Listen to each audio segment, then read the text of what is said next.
ನಮಸ್ಕಾರ. ಬನ್ನಿ, ಇವತ್ತು ನಾವು ಭಾರತದ ಈಶಾನ್ಯದ ರತ್ನ ಅಂತಾನೆ ಕರೆಯೋ ಅಸ್ಸಾಂನ ವರ್ಣರಂಜಿತ ಜಗತ್ತಿಗೆ ಹೋಗಿ ಬರೋಣ. ಅಲ್ಲಿನ ನೃತ್ಯದ ತಾಳ ಮತ್ತೆ ಹಬ್ಬಗಳ ಸಂಭ್ರಮ ಇವೆರಡೂ ಸೇರಿ ಎಂಥ ಒಂದು ಅದ್ಭುತವಾದ ಸಾಂಸ್ಕೃತಿಕ ಪರಂಪರೆಯನ್ನ ಕಟ್ಟಿಕೊಟ್ಟಿವೆ ಅಂತ ನೋಡೋಣ. ಹೌದು, ಅಸ್ಸಾಂ ಸಂಸ್ಕೃತಿ ಅಂದ್ರೇನೆ ಹಾಗೆ, ತುಂಬಾನೇ ಶ್ರೀಮಂತ. ಅಲ್ಲಿನ ಡಾನ್ಸ್, ಫೆಸ್ಟಿವಲ್ಸ್, ಜಾನಪದ ಕಲೆಗಳು ಎಲ್ಲದರಲ್ಲೂ ಒಂದು ಬೇರೆ ಥರದ ವೈಬ್ ಇದೆ. ಸೊ ಇವತ್ತಿನ ಈ ಚರ್ಚೆಯಲ್ಲಿ ಆ ವೈಬ್ ಅಂದ್ರೆ ಏನು, ಅದರ ಸೌಂದರ್ಯ ಏನು ಅಂತ ಅರ್ಥ ಮಾಡ್ಕೊಳ್ಳೋ ಪ್ರಯತ್ನ ಮಾಡೋಣ. ಸರಿ, ಹಾಗಿದ್ರೆ ನಮ್ಮ ಈ ಪಯಣವನ್ನ ಶುರು ಮಾಡೋಣ. ಅಸ್ಸಾಂನ ಒಂದೇ ಒಂದು ಶಾಸ್ತ್ರೀಯ ನೃತ್ಯ ಪ್ರಕಾರ ಸತ್ರಿಯಾದಿಂದ. ಕೇಳೋಕಿದೊಂದು ನೃತ್ಯ ಅಷ್ಟೇ ಅನ್ಸ್ಬಹುದು, ಆದ್ರೆ ಇದು ಅದಕ್ಕಿಂತ ಹೆಚ್ಚು. ಇದೊಂದು ರೀತಿ ಭಕ್ತಿ ಮತ್ತು ಕಲೆ ಎರಡೂ ಸೇರಿದ ಒಂದು ಅದ್ಭುತ ಕಾಂಬಿನೇಷನ್. ಸತ್ರಿಯ ನೃತ್ಯ ಯಾಕೆ ಶುರುವಾಯಿತು ಅನ್ನೋದೇ ಒಂದು ಇಂಟ್ರೆಸ್ಟಿಂಗ್ ಕಥೆ. ಇದು ಸುಮ್ಮನೆ ಒಂದು ಎಂಟರ್ಟೈನ್ಮೆಂಟ್ಗೋಸ್ಕರ ಬಂದಿದ್ದಲ್ಲ. ವೈಷ್ಣವ ಧರ್ಮದ ತತ್ವಗಳನ್ನ, ಭಕ್ತಿಯನ್ನ, ಪುರಾಣದ ಕಥೆಗಳನ್ನ ಇದೆಲ್ಲವನ್ನೂ ಸಾಮಾನ್ಯ ಜನರಿಗೆ ತಲುಪ್ಸೋಕೆ ಇದೊಂದು ದಾರಿಯಾಗಿತ್ತು. ಒಂದು ಸ್ಪಿರಿಚುವಲ್ ದಾರಿ ಅಂತಾನೂ ಹೇಳ್ಬೋದು. ಸತ್ರಿಯ ನೃತ್ಯದ ಹಿಸ್ಟ್ರಿ ನೋಡಿದ್ರೆ ವಾವ್, ಎಷ್ಟು ದೊಡ್ಡ ಪಯಣ ಇದ್ರದು ಅಂತ ಅನ್ಸುತ್ತೆ. ಯೋಚನೆ ಮಾಡಿ, 15ನೇ ಶತಮಾನದಲ್ಲಿ ಶ್ರೀಮಂತ ಶಂಕರದೇವರು ಅನ್ನೋ ಮಹಾನ್ ಸಂತರು ಇದನ್ನ ಸತ್ರಗಳಲ್ಲಿ ಅಂದ್ರೆ ಮಠಗಳಲ್ಲಿ ಶುರು ಮಾಡಿದ್ರು. ಆಮೇಲೆ ಎಷ್ಟೋ ಶತಮಾನಗಳ ನಂತರ ಅಂದ್ರೆ 2000ನೇ ಇಸ್ವಿಯಲ್ಲಿ ಅದಕ್ಕೆ ಭಾರತದ ಶಾಸ್ತ್ರೀಯ ನೃತ್ಯ ಅನ್ನೋ ಅಧಿಕೃತ ಮಾನ್ಯತೆ ಸಿಕ್ಕಿದ್ದು. ಇದರಿಂದಲೇ ಗೊತ್ತಾಗತ್ತೆ ಇದಕ್ಕಿರೋ ಐತಿಹಾಸಿಕ ಬೆಲೆ ಎಷ್ಟು ದೊಡ್ಡದು ಅಂತ. ಈ ಪಾಯಿಂಟ್ ತುಂಬಾನೇ ಇಂಪಾರ್ಟೆಂಟ್, ಸ್ಪೆಷಲಿ ಎಕ್ಸಾಮ್ ಪರ್ಸ್ಪೆಕ್ಟಿವ್ ಇಂದ. ಅಸ್ಸಾಂನ ಒಂದೇ ಒಂದು ಶಾಸ್ತ್ರೀಯ ನೃತ್ಯ ಯಾವುದು ಅಂತ ಪ್ರಶ್ನೆ ಬಂದ್ರೆ ಉತ್ತರ ತುಂಬಾ ಸಿಂಪಲ್, ಅದು ಸತ್ರಿಯ. ಸರಿ, ಶಾಸ್ತ್ರೀಯ ನೃತ್ಯದ ಗಂಭೀರತೆಯಿಂದ ಈಗ ಸ್ವಲ್ಪ ಹೊರಗೆ ಬರೋಣ. ಬನ್ನಿ, ಅಸ್ಸಾಂನ ಫೋಕ್ ಡಾನ್ಸ್ಗಳ ಕಲರ್ಫುಲ್ ಪ್ರಪಂಚಕ್ಕೆ ಹೋಗೋಣ. ಇಲ್ಲಿರೋ ಎನರ್ಜಿ, ಇಲ್ಲಿರೋ ಸಂಭ್ರಮ ಇದೆಯಲ್ಲ, ಅದೇ ಅಸ್ಸಾಂನ ನಿಜವಾದ ಜೀವಾಳ. ಅಸ್ಸಾಂ ಅಂತ ತಕ್ಷಣ ಫಸ್ಟ್ ನೆನಪಾಗೋದೆ ಬಿಹು ಡ್ಯಾನ್ಸ್ ಅಲ್ವಾ? ಇದು ಸುಮ್ನೆ ಒಂದ್ ಡ್ಯಾನ್ಸ್ ಅಲ್ಲ, ಇದು ಅಕ್ಷರಶಃ ಅಲ್ಲಿನ ಕಲ್ಚರ್ನ ಹಾರ್ಟ್ ಬೀಟ್ ಇದ್ದ ಹಾಗೆ. ಫೆಸ್ಟಿವಲ್ ಟೈಮ್ನಲ್ಲಿ ಯುವಕ ಯುವತಿಯರು ಹಾಕೋ ಸ್ಟೆಪ್ಸ್ ನೋಡೋಕೆ 2 ಕಣ್ಣು ಸಾಲ್ದು, ಅಷ್ಟು ಚೆನ್ನಾಗಿರುತ್ತೆ. ಮುಂದಿನದು ಬಗುರುಂಬ. ಇದನ್ನ ಬೋಡೋ ಬುಡಕಟ್ಟು ಜನಾಂಗದವ್ರು ಮಾಡ್ತಾರೆ. ತುಂಬಾನೇ ಸುಂದರವಾದ, ಶಾಂತವಾದ ನೃತ್ಯ ಇದು. ಇದರ ಸ್ಪೆಷಾಲಿಟಿ ಏನ್ ಗೊತ್ತಾ? ಇದರ ಸಿಂಪ್ಲಿಸಿಟಿ. ಡಾನ್ಸರ್ಸ್ ಪ್ರಕೃತಿನೇ ಅನುಕರಿಸ್ತಾರೆ. ಅಂದ್ರೆ ಹೂ ಅರಳೋ ಹಾಗೆ, ಚಿಟ್ಟೆ ಹಾರೋ ಹಾಗೆ ತಮ್ಮ ಚಲನೆಗಳ ಮೂಲಕ ಅದನ್ನ ತೋರಿಸ್ತಾರೆ. ನೋಡೋಕೆ ತುಂಬಾನೇ ಚೆನ್ನಾಗಿರುತ್ತೆ.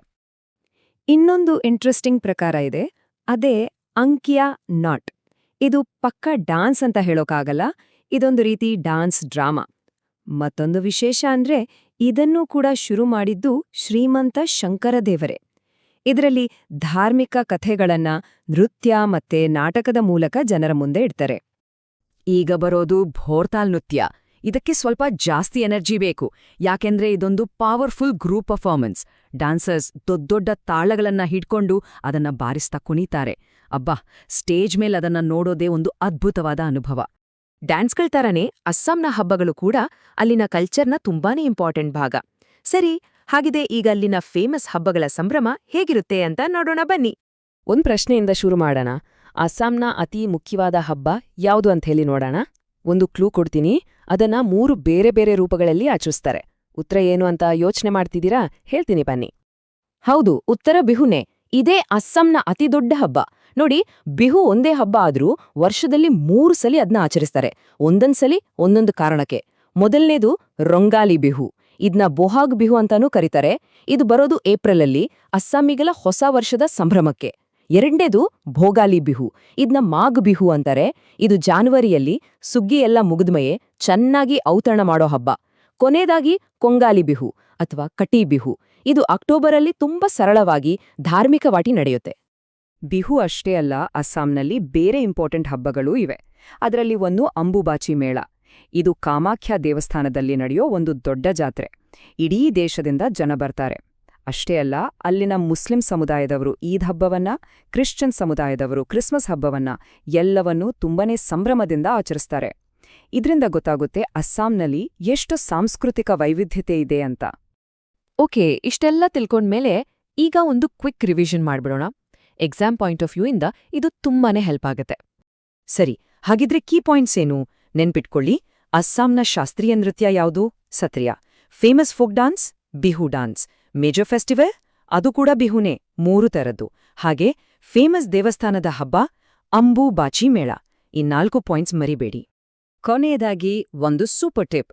ಇದೆಲ್ಲವನ್ನೂ ಸುಲಭವಾಗಿ ನೆನ್ಪಿಟ್ಕೊಳ್ಳಕ್ಕೆ ಸುಮ್ನೆ ಓದಿ ಮರಿಬೇಡಿ, ಬದಲಾಗಿ ಎಲ್ಲವನ್ನೂ ಕನೆಕ್ಟ್ ಮಾಡಿ. ಅಂದ್ರೆ ನೃತ್ಯ, ಹಬ್ಬ, ಅದಕ್ಕೆ ಸಂಬಂಧಪಟ್ಟ ಬುಡಕಟ್ಟು, ಮತ್ತೆ ಅದು ಯಾವ ಸೀಸನಲ್ಲಿ ಬರುತ್ತೆ, ಹೀಗೆ ಲಿಂಕ್ ಮಾಡಿ. ಉದಾಹರಣೆಗೆ ಬೊಹಾಗ್ ಬಿಹು ಅಂದ ತಕ್ಷಣ ಏಪ್ರಿಲ್ ತಿಂಗಳು, ಹೊಸ ವರ್ಷ, ಬಿಹು ಡ್ಯಾನ್ಸ್ ಅಂತ ನೆನ್ಪಾಗ್ಬೇಕು. ಹೀಗೆ ಕನೆಕ್ಟ್ ಮಾಡಿ ಓದಿದ್ರೆ ಖಂಡಿತ ಮರೆಯೋಲ್ಲ. ಸರಿ, ಅಸ್ಸಾಂನ ಈ ಅದ್ಭುತ ಸಾಂಸ್ಕೃತಿಕ ಲೋಕದ ಚರ್ಚೆಯನ್ನ ಇಲ್ಲಿಗೆ ಮುಗ್ಸೋಣ. ನಮಸ್ಕಾರ. ಇನ್ನೂ ಈ ತರಹ ಹೆಚ್ಚು ವಿಡಿಯೋಗಾಗಿ ನಮ್ಮ ಚಾನೆಲ್ ಸಬ್ಸ್ಕ್ರೈಬ್ ಮಾಡ್ಕೊಳ್ಳಿ. ಹಾಗೆ ನಿಮ್ಮ ಅನಿಸಿಕೆನ ಕೆಳಗಡೆ ಕಮೆಂಟ್ ಮಾಡಿ. ಹೌದು. ಸಿಗೋಣ ಮುಂದಿನ ವಿಡಿಯೋದಲ್ಲಿ. ನಮಸ್ಕಾರ.